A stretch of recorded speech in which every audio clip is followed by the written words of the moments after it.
¿Qué tal? Buenas noches. Bienvenidos al canal Acequia, el canal que nos une y que nos une para encontrarnos aquí en Hilar Fino con el arte. En este caso, la música.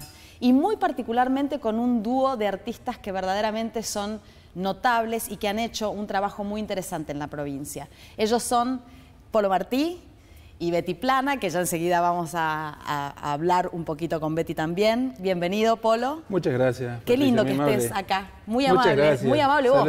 Muy amable vos. Contrario, un placer para mí. Un placer, sí.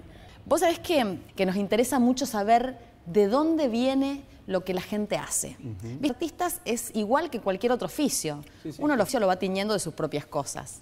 Una de las cosas interesantes es que si bien la gente cree que vos sos re mendocino, no lo sos. No lo soy. Y venís de un lugar que tiene hasta una geografía diferente a la nuestra. Sí, ¿no? Sí, muy distinta. Que es el litoral. Entre Ríos. Entre Ríos. Y que desde ese lugar, ¿cómo fue que llegaste a la música? Digamos, a la decisión de ser artista, ¿no? De la música. Bueno, yo nací en Colón, Entre Ríos, a 300 metros del río Uruguay, ahí limitando con el Uruguay, con la República Oriental del Uruguay. En una familia muy vinculada al arte. Mi papá es poeta, es escritor, ejerció el periodismo, él estudió en Buenos Aires filosofía y letras.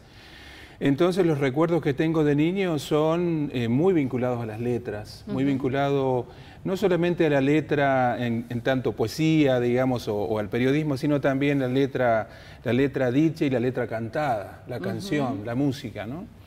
Los recuerdos, digo, que tengo más presentes de muy niño son en el patio de mi casa, un patio, bueno, cubierto por esas enredaderas típicas del litoral, el gurupuyá, que es la pasionaria. Tremenda verdura. Las flores, las plantas son realmente de mucha voluptuosidad y mucha, bueno, todo ese verde litoral.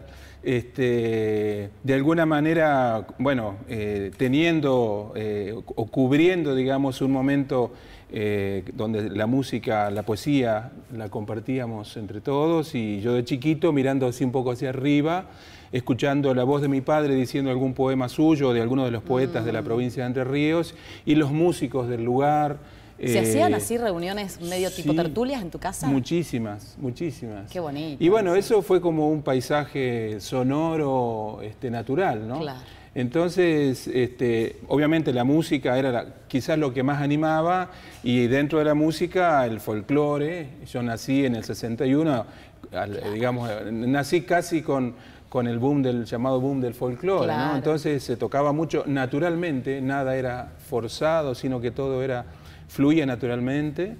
Y además teníamos enfrente de Colón la ciudad de Paysandú, era el lugar de nacimiento y de vida de Aníbal Zampayo, el gran compositor, el autor del Quilloro, Río de los Pájaros y tantas canciones, gran arpista, él tocaba mucha música del litoral en el arpa, así que verlo a Zampayo también allí, se cruzaba el Gordo Lofá, que era un vecino que tocaba el acordeón, venía Roberto Román, que era un guitarrista y gran decidor de poesía gauchesca, y bueno, y era todo, era como algo natural, digamos. Así que la guitarra, la música, la poesía se incorporó a tus manos como un utensilio más de la casa. Totalmente. Pero ¿cuándo fue que vos tuviste conciencia de que ese va a ser tu oficio por el resto de la vida, no? Claro, en realidad eso ya fue más grande, ¿no? Digamos, yo empecé a tocar la guitarra y aprender a los 9 años. En realidad nosotros somos 5 hermanos, yo soy el menor, y los 5 desfilábamos por el mismo profesor que se llamaba Valentín Alarcón, que nos enseñaba teoría de solfeo y la guitarra, ¿no?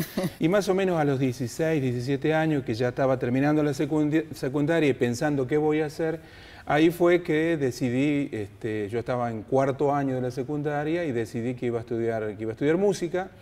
Un hermano mío, el mayor, Jorge, ya había empezado a ir a estudiar en la Universidad Nacional del Litoral, en Santa Fe, así que en 4º año y en 5º año me fui preparando ya decididamente para estudiar música, porque sentía que eso era lo que más me gustaba. Te identificaba. Sí, sí. Además de músico y de intérprete, sos, yo diría, un interesante compositor, y siempre has estado en la búsqueda de la composición y de la creación del sonido. Eso, viste que los adolescentes tienen esta idea, por ejemplo, de escribir un poema de amor, cuando quieren contar algo, a lo que recurren es a la poesía. ¿Vos recurrías a componer una canción, por ejemplo? Sí, en realidad eso fue pasando ya por ahí, por esos años que te digo, de los 16, 17 años. Tengo recuerdo de las primeras composiciones.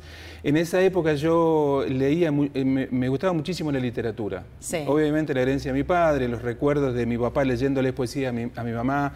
Y la poesía no era necesariamente, digamos, localista o referida a la cuestión folclórica. Mi papá es un gran lector de casi toda la poesía española, la poesía latinoamericana también, pero mi papá leyendo a Miguel Hernández, leyendo a Machado. Entonces yo, y a Neruda, digamos, en esos años estaba leyendo mucho Miguel Hernández.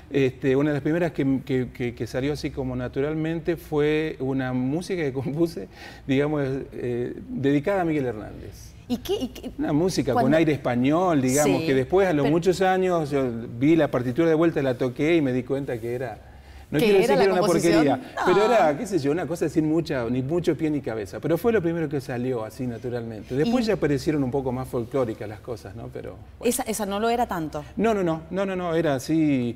En esa época me gustaba mucho Serrat, por ejemplo, entonces tenía seguramente que alguna cosa le había robado a Serrat, ¿viste? Y qué sé yo, y la guitarra clásica que también tiene una literatura muy importante, entonces alguna cosa que por ahí de Albéniz, que a lo mejor por ahí aparecía. Claro. Seguro que fue, viste, un copio y pego y armé toda una cosa, viste, ahí, pero sin duda que era una necesidad, ¿no? Esa idea de componer, de inventar música, nace por allí y después se va desarrollando a través de los años, ¿no?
Bueno, recién decíamos que la idea de la composición o de expresar a través de la composición, la idea de interpretar, de acompañar, de tener la guitarra a mano siempre, fueron las decisiones que tomaste en la vida. Sí, pero esas decisiones casi fueron una revelación, podríamos decir, literal. Sí, exactamente, sí. Bueno, una vez que egresé, tuve la suerte, digamos, de que Aníbal Zampayo, este músico que hablábamos, ¿no? Este gran referente de la música digamos, latinoamericana, él estaba exiliado en Suecia, vuelve y me convoca a mí para formar parte de su conjunto.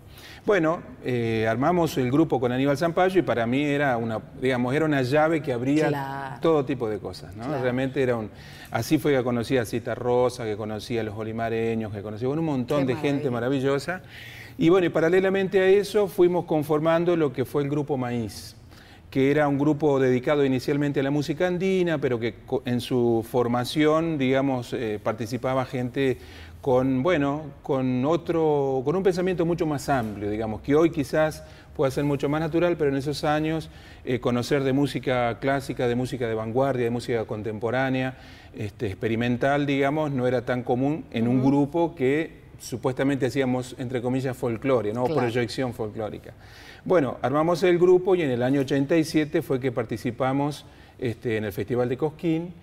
Ahí ya lo integraba Betty Plana, que se sumó Betty, y bueno, salimos Revelación en el año 87. Impresionante. Y donde presentamos, entre otras cosas, algunas composiciones mías. Tuyas. Realmente, sí, antes, años, un poco pensando en lo que sucedía antes, cuando uno salía a Revelación, de alguna manera para los productores discográficos, era, bueno, Cosquín me eligió el producto que, en vez de buscarlo yo. Y así fue que salieron muchas figuras. Funcionaba así, ya no. Bueno, ya no. Entonces, funcionaba así. claro, funcionaba así. Entonces, en ese año nosotros pensamos, bueno, acá vamos a encontrar una oferta discográfica. Bueno, no fue así. Y de hecho pintó, sí, una actividad en Europa. Nos fuimos todos a fin del 88. Una gira, bueno, muy larga y muy linda. Y de hecho, nosotros antes de irnos habíamos grabado un disco en el año 88. Nos fuimos con el máster bajo el brazo y salió editado el disco en Francia, en un sello que se llama Milan Sur, que es un sello muy importante, donde había editado Piazzolla, bueno, distintos músicos. Y sacamos el primer disco ahí y esa gira ya generó otra y compartir con músicos muy importantes para nosotros, los Jaivas, Quilapayún, Paco Ibáñez. Bueno, y recorrimos Europa muchas veces, una experiencia lindísima. Recorrer Europa como turista es una cosa, pero recorrer Europa con el instrumento en la mano y mostrando lo que tiene que ver con la identidad y la raíz de su propio pueblo es otra. ¿Cómo fue esa experiencia desde lo humano, no? Más allá de lo artístico. Fue muy linda porque en realidad los circuitos que nosotros teníamos no eran circuitos, digamos así por llamarle for export. Si bien tuvimos la suerte de tocar en París, en el Trottoir de Buenos Aires, o tocar incluso en la Sorbona, compartiendo con estos artistas que te nombraba recién, tocamos mucho en el interior, en los pueblos, como si uno dijera, bueno, voy a Argentina, voy a tocar a San Rafael, una ciudad importante. Bueno, nosotros fuimos a tocar a Bordeaux y en toda la región cercana a Bordeaux, en pueblos chicos donde, para sorpresa nuestra, había un nivel de infraestructura en los teatros, un sonido impresionante, luces, bueno, realmente funcionaba todo muy bien en pueblos muy parecidos a Mendoza, viñateros, digamos, donde la gente era gente trabajadora de la viña, que de pronto iba al teatro a ver un grupo de músicos argentinos. Y bueno, como ese caso, en muchos otros lugares, en Suiza, en Italia, en Checoslovaquia, quizás muchos esperaban, o mejor dicho, fue una, creo que grata sorpresa, de escuchar un grupo fines de los 80, principios de los 90, de música latinoamericana. Las referencias que se tienen son o el tango o la música andina, digamos, ¿no? Mayoritariamente. Y de pronto iban a ver un grupo maíz, digamos, asociado mucho a lo andino, digamos, y encontraban, nosotros anunciábamos como músicas de otra Argentina, ¿no? Folclore imaginario, músicas de otra Argentina. Y de pronto les aparecía a ellos otra Argentina, ¿no? Distinta.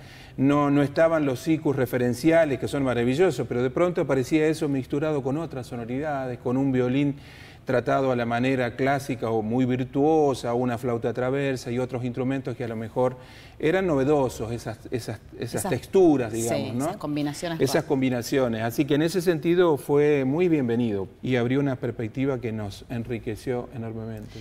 Polo, hasta este momento Mendoza no aparecía en el mapa, ¿o sí?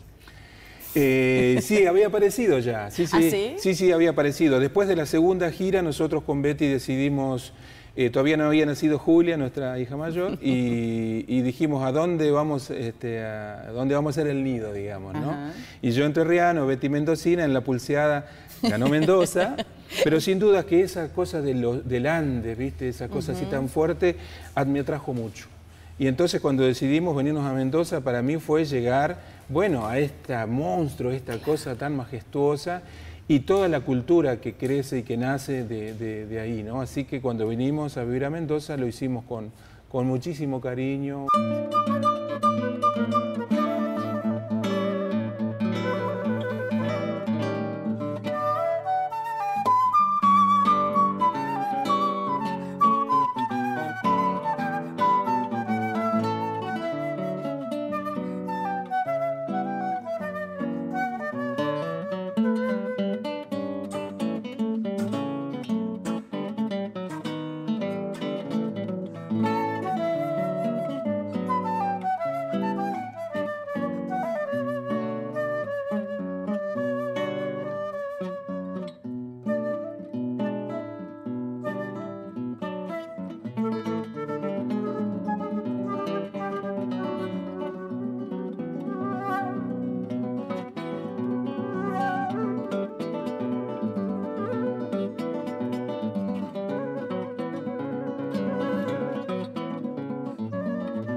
¿Cómo va? Un placer estar aquí. Sí, yo muy contenta de que estén ustedes acá, muy contentas de que vamos a escuchar la música de ustedes y también de que nos cuenten la historia. Y yo estaba pensando, ¿cómo hizo una mujer formada en la academia para colarse en el espíritu selvático de un señor que venía con otro imaginario musical, ¿no? Sí, sí. Bueno, no fue fácil. En realidad fueron dándose las cosas de una manera increíble, ¿no? Cómo es la vida que va tejiendo sus historias. Yo me formé aquí en Mendoza, en la universidad, ni sé, llevo la vida en la música, así que empecé desde muy chica con la música y la flauta. Y cuando terminé la carrera aquí en la universidad, me salió un trabajo hermoso en Buenos Aires. Me fui a vivir a Buenos Aires, tenía 23 años más o menos. Y el trabajo consistía en integrar un quinteto de vientos que se dedicaba a difundir la música de cámara. Dependía del Centro de Divulgación Musical en la ciudad de Buenos Aires. Y bueno, mi vida era... Yo no conocía Buenos Aires, venía de San Rafael, Mendoza, y fue una experiencia divina porque aprendí a conocer la ciudad, además de difundiendo la música. Claro. Y ahí fue cuando una amiga, querida colega, Alma Kaufman, flautista, integrante en ese momento del Grupo Maíz. Ahí viene. Ahí viene. Se iba del grupo porque se iba a estudiar afuera y me llama una mañana y me dice, mira, te quería proponer si querés integrar el Grupo Maíz, si te gusta la música folclórica, bueno, y me dio un teléfono. Cuando llego a ese Grupo Maíz, el compromiso era ir a tocar a Cosquín, nada menos el grupo acababa de salir Revelación. Tu incursión en el grupo fue para ir a que te nombren Revelación en Cosquín. Así que fue realmente, bueno, un regalo de la vida, o bueno, entrar por la puerta grande, si se puede decir de alguna manera, ¿no? Y de ahí vos te linkeaste, digamos, o te anexaste muy fuertemente con la música popular, o cómo fue ese romance tuyo con esa... Eso empieza antes, y en realidad es pensar que yo estudié aquí, y cuando yo era alumna de la universidad tenía esa doble vida de necesitar de la música popular y tener que aprenderla fuera de la academia. Durísimo, ¿no? Durísimo. Y tenía, mira, una anécdota así bien puntual. Yo, además de estudiar, iba a la orquesta. Empecé muy joven yendo a la orquesta, que era un mundo para mí fascinante de sonoridades y demás. Bueno, y en la orquesta estaba como colega nada menos que Damián Sánchez en la fila de los chelos, y para mí era como una especie de dios. Claro. Porque él convivía justamente con los dos mundos, ¿no? Como director de coro, y además que fue muy desafiante en cuanto a los repertorios, ¿no es cierto? Como compositor y arreglador. De esa manera, bueno, las primeras experiencias que yo empecé a hacer con la música popular fueron gracias a Damián Sánchez, por eso le tengo un profundo agradecimiento, ¿no? Y después, bueno, el amor por esa música con la cual crecí. En mi casa se escuchaba todo tipo de música, desde la sinfónica hasta el folclore, el tango, jazz. Entonces, bueno, para mí... era parte también de tu imaginario. Claro. Lo que pasa es que era muy duro tener que separar...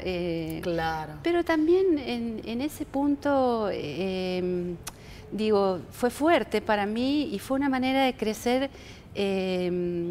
borrando fronteras musicales, ¿no? De modo, yo en la vida me he ocupado de disfrutar desde la música sinfónica, la música de cámara, el folclore, con la misma vibración y con la misma pasión. Hoy en día siento que no hay ninguna interferencia, al contrario, necesitamos de la confluencia de todas esas expresiones. ¿Qué fuiste poniendo vos en esa sociedad amorosa en todos los sentidos con Polo Martín? Bueno, Lo que yo humildemente pongo es mi trabajo de intérprete, mi perfil, nada menos. Mi perfil en la música, mi vida para la música es mi función y mi rol de intérprete. Es decir, para eso estudié toda la vida y es lo que hago, ¿no es cierto?